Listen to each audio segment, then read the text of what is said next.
Thought for the day for May the 27th.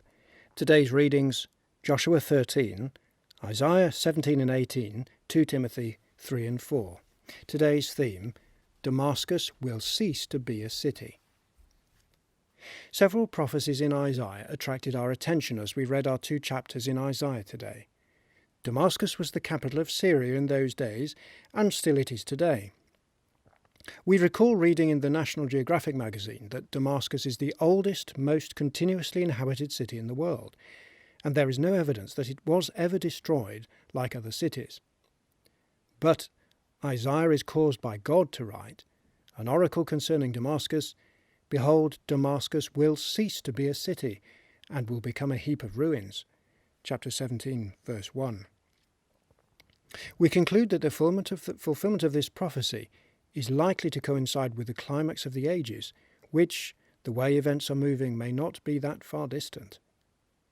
In reading parts of Isaiah, we saw that some of the chapters should be broken into small sections. The division into chapters was only made when the Bible was first printed. As you read, you can see where the different revelations the prophet received suddenly change. Often we have the phrase "in that day" to indicate some distinct events to occur at a particular time. Verse 9 starts with "in that day," and from there to the end of the chapter is described a day, meaning time, when the enemies of Israel are judged.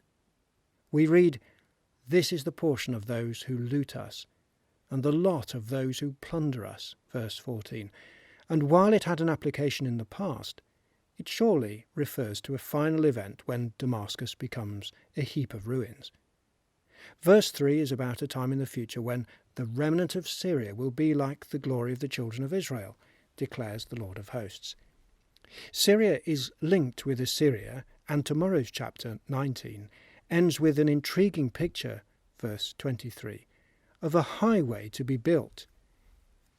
In that day, the final verse is telling us, in that day Israel will be the third with Egypt and Assyria, a blessing in the midst of the earth, whom the Lord of hosts has blessed, saying, "Blessed be Egypt my people, and Assyria the work of my hands, and Israel my inheritance."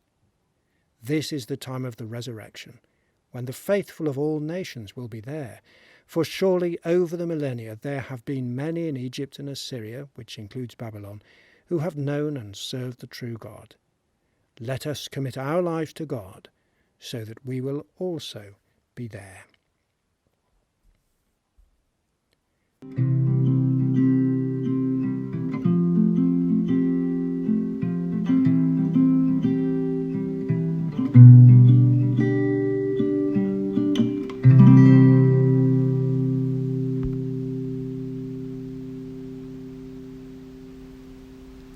We do hope you found today's Thought for the Day helpful as we seek together to look into its pages and to find the message that God has for us. Join us again tomorrow when we look for another thought for the day from His Word.